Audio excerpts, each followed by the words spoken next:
नौकरी छूटने के बाद जब मैं घर वापस आया तो कई तानों का सामना करना पड़ा।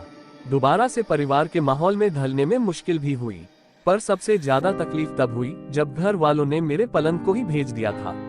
तब मेरे बड़े भैया ने मुझे कुछ पैसे दिए कि मैं एक नई खाट ले आऊं, मगर जितने पैसे थे उसमें एक पुरानी खाट भी नहीं आ सकती थी।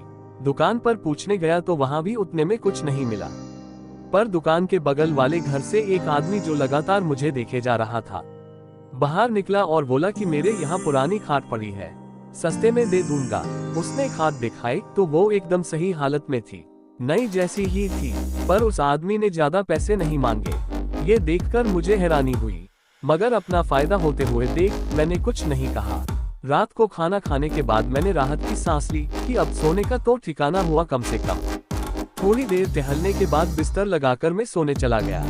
सोते सोते मुझे ऐसा लगा कि अचानक ही मुझे कोई धक्का दे रहा है और फिर मुझे किसी खाई में धकेल रहा है। पूरा शरीर दर्द कर रहा था। चीखते हुए मेरी नींद खुली तो मैं पसीने में लथपथ था। मुझे लगा कि कोई बुरा सपना होगा, तो मैं दोबारा सोने लगा, लेकिन खाट पर लेटते ही मुझे ऐसा लगा कि कोई मेरे कंधों को जोर से जकड़े हुआ है और मेरे पैरों को किसी ने पकड़ लिया है। दोबारा से मेरा पूरा शरीर दर्द करने लगा। मैं चाहकर भी उठ नहीं पा रहा था। हैरत की बात तो ये थी कि ये कोई सपना नहीं था, सच में कोई मेरे शरीर को जकड़े हुए था। मेरी चीख सुन सभी घर वाले वहां फौरन आ गए और उतने में ही ये सब अजीब चीजें भी रुक गईं। बुरा सपना था ये बोलकर उन्होंने फिर से सो जाने को बोला, पर खाट पर दोबारा बैठने की अब मेरी हिम्मत ही नहीं थी। वो रात मैंने जमीन पर ही गुजारी और अगले दिन मुझे लगा कि शायद कल रात जो हुआ वो सब मेरा एक वहम था। खुद को समझाते हुए अगली रात मैं फिर उसी खाट पर सोया। कुछ देर तो मुझे नींद ही नहीं आई।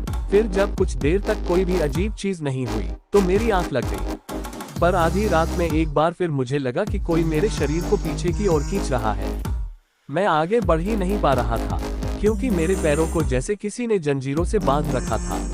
फिर मुझे वैसा ही शरीर को झंझोड़ देने वाला दर्द होने लगा। मैं चीखता इससे पहले मुझे एक आवाज सुनाई दी, एक बूढ़ी औरत की आवाज गुस्से से भरी हुई, मेरी जगह पर आखिर क्यों आए तुम? ये मेरा बिस्तर है, निकल जाओ यहाँ से, जाओ यहाँ से।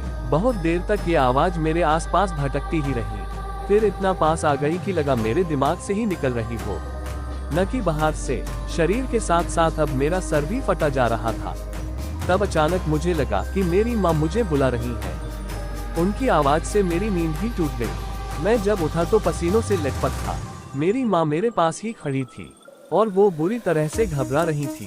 जब मैंने अपने पैरों को देखा तो मेरे पैरों पर रस्सी और खरोचों के निशान दिखे तो मैं भी चौंक उठा। मैं समझ गया था कि जो मैं महसूस कर रहा था वो कोई सपना नहीं था। सुबह होते ही मैंने उस खाट को उठाया और बाहर फेंक आया। कुछ देर बाद वो खाट वहां थी ही नहीं, जरूर ही कोई उसे उठाकर ले गया होगा। अगली रात भी मैंने जमीन पर गुजारी, लेकिन उस खाट का ख्याल मुझे सोने ही नहीं दे रहा था। थोड़ी बहुत नींद लेकर सुबह उठा तो उस खाट के साथ एक आदमी भी घर के बाहर मिला, जो कि गुस्से में भरा हुआ था कि आखिर क्यों मैंने इतनी खतरनाक खाट क्यों ही खुले में बाहर छोड़ दी थी। झटके, दर्द और बुरे सपने क्या कुछ नहीं देती थी ये खाट? ये सब बोलकर वो खाट वहीं छोड़ गया। मुझे इतना तो समझ आ गया था कि ये मेरा वहम नहीं है और इस खाट में वाकई कुछ गड़बड़ है। मैं उस खाट को अंदर ले गया और दोबारा उस पर सोने का सोचा ताकि पता कर सकूं कि आखिर वो आवाज किस बूढ़ी औरत की थी। लेकिन ये मेरी जिंदगी की सबसे बड़ी गलती थी। इस बार ना शरीर में दर्द हुआ और न ही झटके लगे और जल्द ही नींद भी आ गई। पर थोड़ी ही देर में उस औरत की आवाज फिर आई। चिल्लाते हुए उसने बोला, फिर आ गए, आखिर क्यों मुझे चैन से सोने नहीं देते? ये मेरे सोने की जगह है, जाओ यहाँ से। ये सुनते ही फिर मेरे शरीर में दर्द होने लगा। ऐसा लग रहा था जैसे मैं कहीं ऊपर से बहुत जोर से गिर रहा हूँ। थोड़ी देर बाद ये सब रुक गया, पर ऐसा लगने लगा जैसे खाट हवा में झूल रही हो, अपने कंधों पर उठाई कोई उससे ले जा रहा हो। मेरा मैं सहमा जा रहा था। डर ने जैसे चारों ओर से मुझे घेर लिया हो। मैं नींद में था फिर भी सब महसूस कर पा रहा था। अचानक मेरी सांसें घुटने लगी। मैंने सर नीचे करके देखा तो खाट के चारों ओर आग लगी हुई थी। मैंने चिल्लाने की कोशिश की मगर गले से आवाज ही नहीं निकल रही थी। लेकिन उसके कुछ ही पलों बाद मेरे हाथ और पैर आजाद हो गए। मैं तुरंत उठकर बैठा, लेकिन मैंने जो देखा उससे मेरे रोंगटे खड़े हो गए। एक डरावनी सी बूढ़ी औरत ठीक मेरे सामने बैठी थी। उसे देखते ही मैं चिल्ला उठा और मेरी नींद टूट गई। हाँफते हुए मैं चारों तरफ देखने लगा, पर सब एकदम नॉर्मल था। बस मेरे पूरे शरीर घाव थे।